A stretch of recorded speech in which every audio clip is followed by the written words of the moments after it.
Алейкум ассаляму ва рахматуллахи. Иншаллах, сделаем урок, наверное. Ахмед, слышно? Да, слышал. Начинаем урок.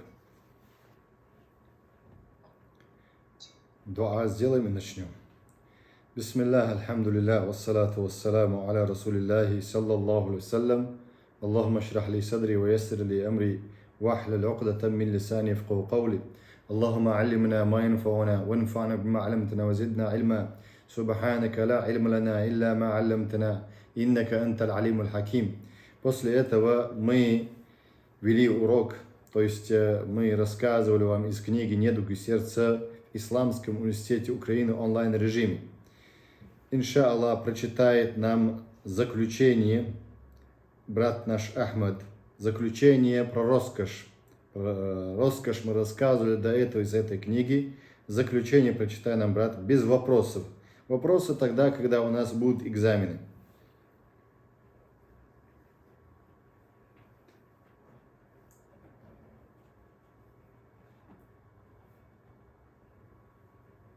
Нашел?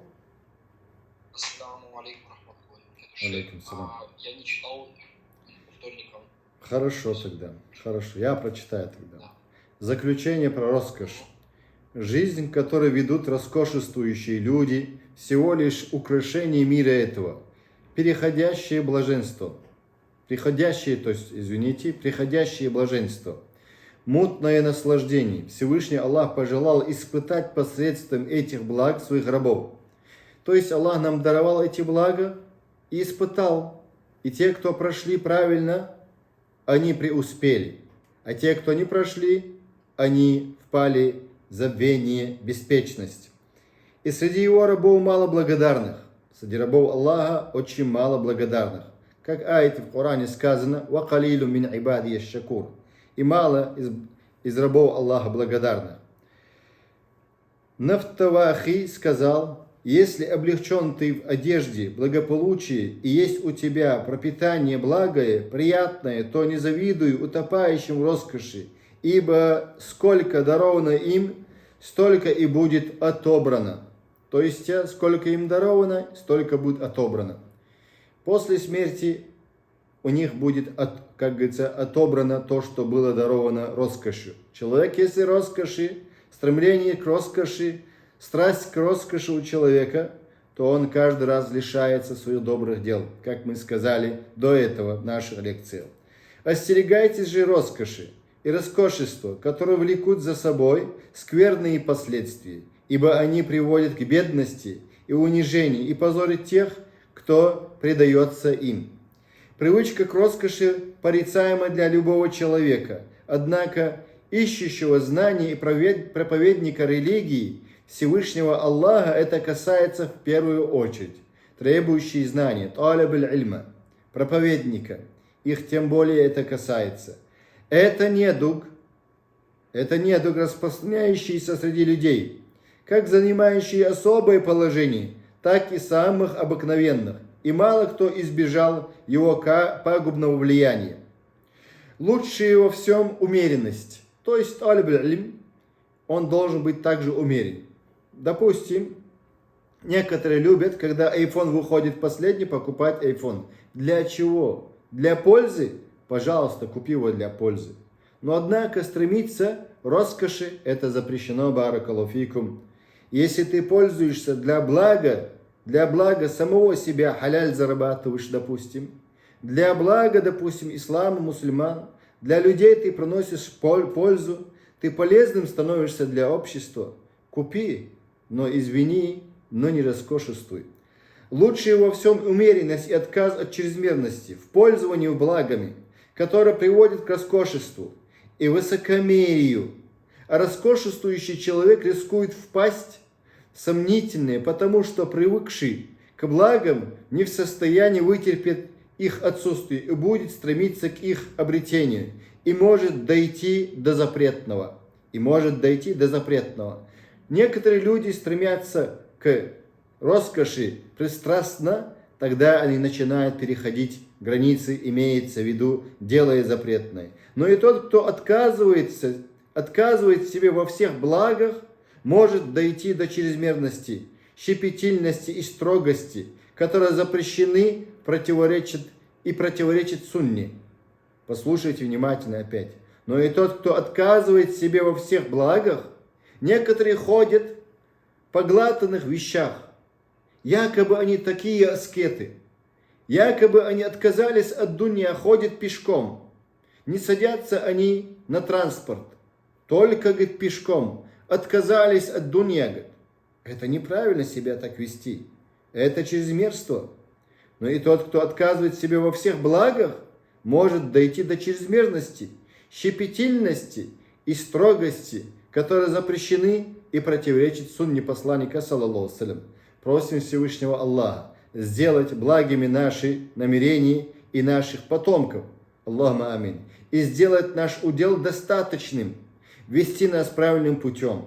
И последние слова наши: хвала Аллаху Господу миров. И да благословит Аллах и да приветствует нашего пророка Мухаммада, членов его семьи и его сподвижников. Аллахума амин. Тут дальше идет вопросы, проверь себя. Эти вопросы тогда, когда мы будем делать экзамены, но не сейчас. Откроем другую тему. Дальше продолжение. Глава 2. Лицемерие. Которое было у нас заглавлено, объявление, что у нас тема сегодня лицемерие. Просто мы, как говорится, да, коротко содержание, не содержание, это было у нас, как называется, баракаллаху фикум, заключение было последнее о нашей теме. Теперь введение, тут говорится, о лицемерии рассказывается. Хвала Аллаху Господу миров и благословение благороднейшему из посланников нашему пророку Мухаммаду, его семье и всем его сподвижникам. Лицемерие – губительный недуг, опасное отклонение и распространяющееся зло. Это один из самых опасных недугов. Сердце. Лицемерие – это недуг сердца опять. Если не сказать самое опасное лицемерие. Лицемерие, мы будем говорить, что оно делится на два вида. Человек может не желать для себя лицемерие, но впасть в него, сам-то не зная. Сам того не зная, он может попасть в лицемерие.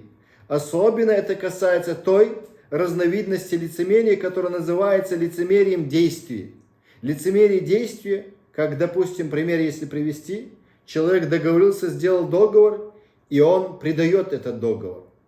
Халяльный договор предает он. Если ты выходишь из запретного договора, ты узнал, что этот договор запретный, то скажи ему: я выхожу из этого договора, потому что он запретный для меня. С точки зрения моей религии, с точки зрения моих убеждений, с точки зрения моей чести и совести. Дальше, допустим, есть лицемерие в делах какие? Проспать утренний намаз. Проспать, то есть не ставить будильник, не ложиться раньше. Не надо кушать ночью. Ночью не надо кушать для того, чтобы встать, чтобы был желудок пустым, чтобы он встал на утренний намаз. Для этого говорится не за жадности, а говорится для того, чтобы встал на утренний намаз. Утренний намаз является обязательным, делать его надо. Баракаллаху фикум. Теперь, особенно это касается той разновидности лицемерия, мы сказали, которая называется лицемерием действия. А действия, лицемерия, они разные. Это не означает, что человек не в состоянии противостоять лицемерию и сопротивляться ему. И неправильно поступает тот,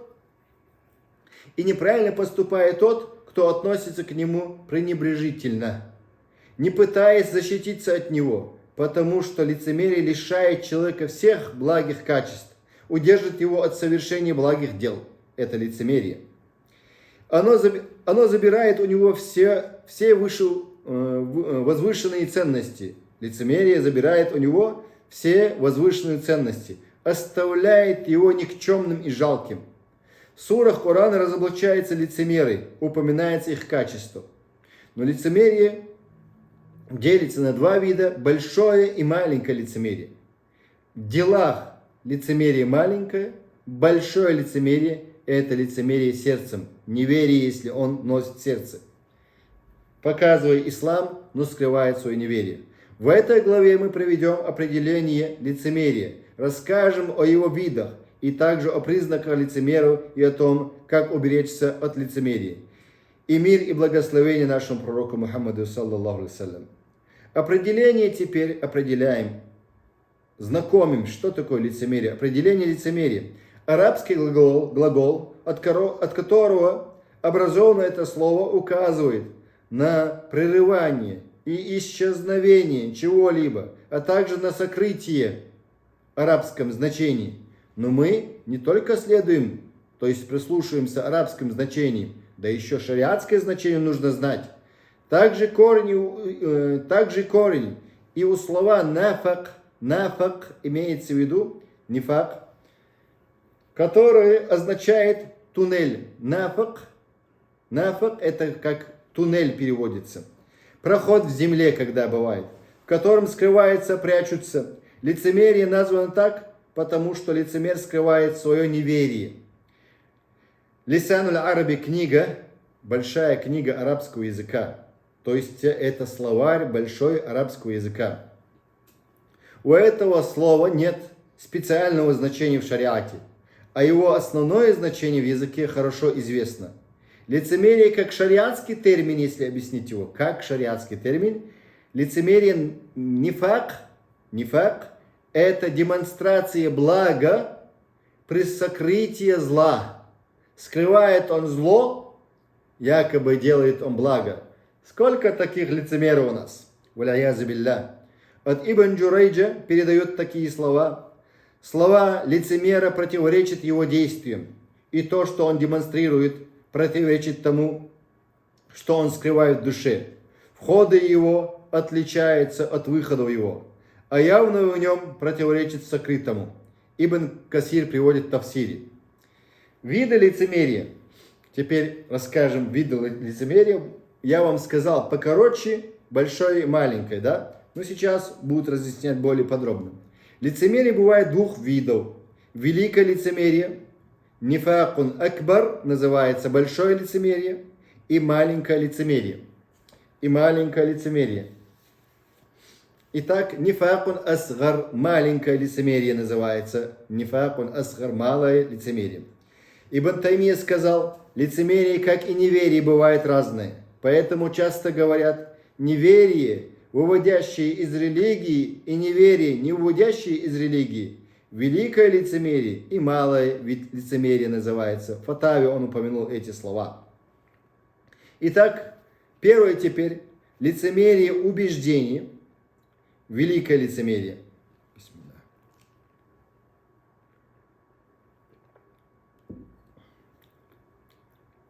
Первое, лицемерие убеждений это что? Лицемерие идеологии, лицемерие убеждений, лицемерие в вопросах имана, то, что скрыто на человеке. Это когда человек демонстрирует веру, как во время пророка, саллаллаху салям, Абдулла бин Салуль был. Он демонстрировал веру. Они делали намаз, закат, пост, хадж, джихад. Но не любили ислам, пророка Мухаммада не любили, мусульман не любили. Они не хотели, чтобы ислам был возвышен. Не хотели, чтобы пророк, саллаллаху салям, был возвышен. Не хотели. И поэтому это является великим лицемерием. В действительности, являясь неверующим, если у него есть лицемерие большое, скрывает свое неверие в своем сердце, показывая ислам, борясь, делая джихад на пути Аллаха, это, знаете, если он не хочет победы исламу мусульманам, если он не хочет победы Корану и Сунне, тогда знайте, что он является большим лицемером. Большим лицемером. Это лицемерие существования во времена посланника Аллаха, саллаллаху алейхи вассалям. В Коране впавшие в этот вид лицемерия порицаются и называются неверующими. Это неверующие. Но в те времена, во время пророка, саллаллаху алейхи вассалям, они скрывали то, что хотели. Но сегодня лицемеры показывают, что не хотят, чтобы ислам был возвеличен, чтобы Коран и Сунна было возвеличено. И о них было возвеличено, чтобы победил Коран и Сунна. И о них было сказано, что они пребудут в нижнем слое адского пламени. Адском пламени. Почему? Потому что в этом мире они были под неверующими. Они хотели победы для неверующих против ислама и мусульман. Ибн Раджаб сказал, великое лицемерие, Ибн Раджаб аль-Хамбали, ученый, в своем книге он сказал, Джамиль улум,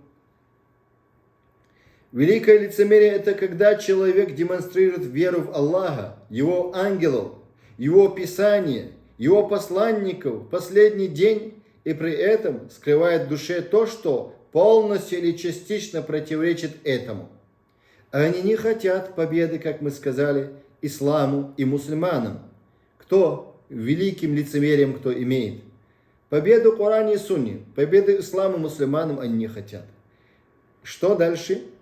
Иногда лицемеров называют еретиками. Зиндык называет. Зиндык называет тех, кто не хотят, как мы сказали, победу в Коране и Сунне, исламу. Ибн Каим сказал, к категории еретиков относятся люди, которые демонстрируют ислам, намаз делают они с нами, закат, пост, хадж, джихад. Но, однако, не хотят они победы ислама мусульманам. Хотят они, наоборот, унизился, чтобы ислам и мусульмане. К категории еретиков Ибн Каим говорит, относятся люди, которые демонстрируют ислам, исследование посланникам, а в душе скрывает неверие и враждебное отношение к Аллаху и посланникам. Это и есть лицемеры, и они пребудут в самом нижнем слое адского пламени. То есть Тарихуль Хиджратайн называется книга, в этом книге сказано. Второе теперь. Лицемерие действия. Мало лицемерия, которое человека не выводит из ислама. Большое лицемерие выводит человека из ислама. А маленькое лицемерие не выводит человека из ислама, но разрушает его дела. Допустим, человек с показухой, лицемерием, с показухой, стал на намаз. Когда люди рядом,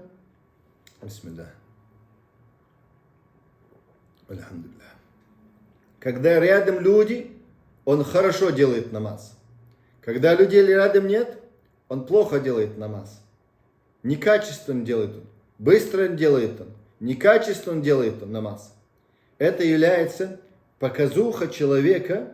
Показуха человека имеется в виду двуличие человека. Рия еще.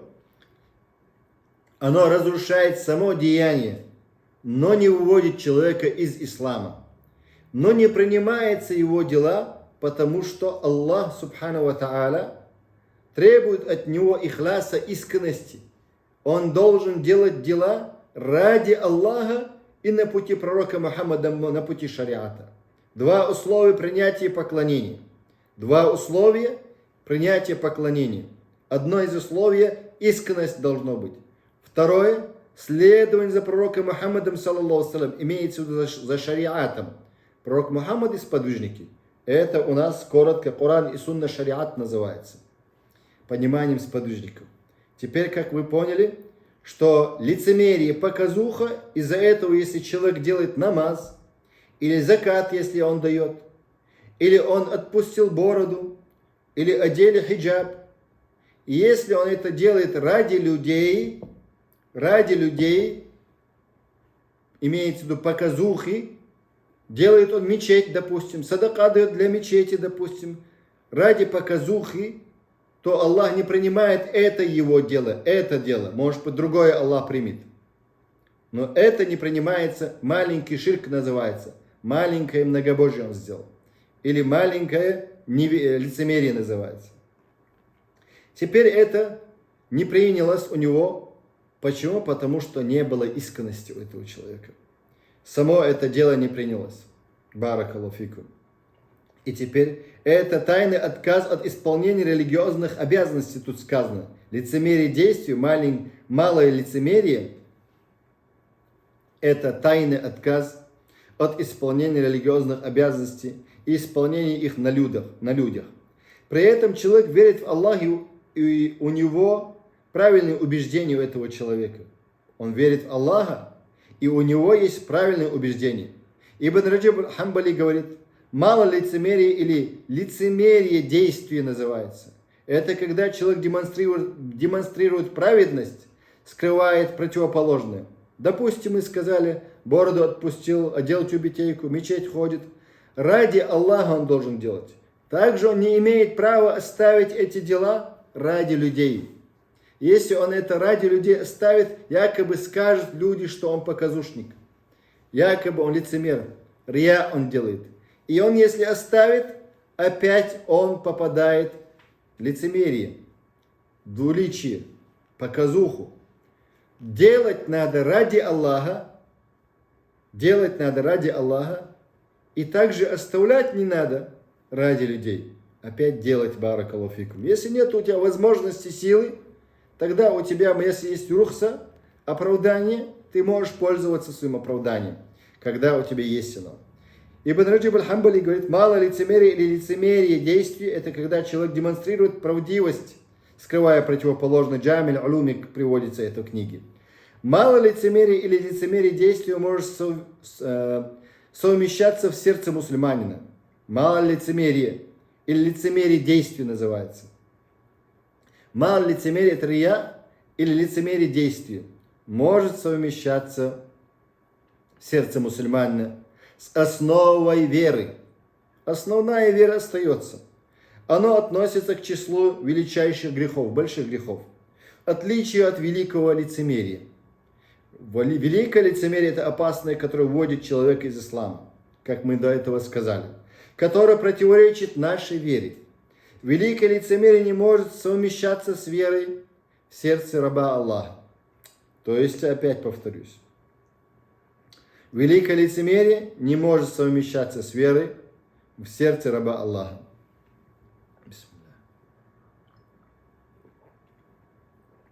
Однако, если малое лицемерие утвердится в сердце человека и достигнет своей полноты, оно может привести его к великому лицемерию и полному отходу от религии.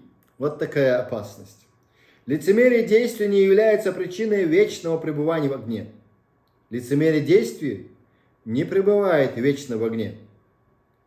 Впавшего в этот вид лицемерия ожидает та же участь, что и других людей, совершивших тяжкие грехи. Если Всевышний Аллах пожелает, то простит ему и ведет его в рай. А если пожелает, то вергнет его наказанию за его грехи. После чего он войдет в рай. То есть он мусульманин. Он мусульманин, однако с большими грехами. То есть это деяние какое-то сделал он, не принялось у него. Однако основа веры у него осталась, он мусульманин остался. Маленькое лицемерие, если есть. Или лицемерие в действии называется. Лицемерие в религии бывает изначальное и случайное. Изначальное есть и случайное есть. Под изначальным лицемерием подразумевается лицемерие, которому не предшествовал действительный ислам. Человек принял ислам не ради Аллаха. Итак, мирские интересы побуждают некоторых людей делать вид, что они являются мусульманами. Как некоторые этнические мусульмане живут среди мусульман, этнические. Они как себя ведут? Некоторые. Они не являются искренними. Если были бы искренними, то пересмотрели бы свои понимания и свои действия. Хотя в действительно их сердцах нет веры. Если посмотреть, они не понимают даже, что такое вера. Даже не понимают, если покопаться, что у них есть вера или нет. Просто относятся они к мусульманам. И все, галочка относится. Такие люди являются лицемерами с первого мгновения, в котором они объявили себя мусульманами. И если он невежда, не знающий, он должен пересмотреть свою веру. Вера 6 столпов имана. Вера в Аллаха, вера в ангелов, вера в священное писание, вера в пророков, вера в судный день, вера в предопределение, что Аллах создал добро и зло. И сказал нам Аллах делать добра, и сказал нам предостерегаться, остерегаться зла, сторониться зла. И ислам – это покорность Аллаху. 5 столпами, главными 5 столпами, и дальше другими обязанностями, желательными делами, оставляя запретное, баракаллаху фикум, это следование получается ислам.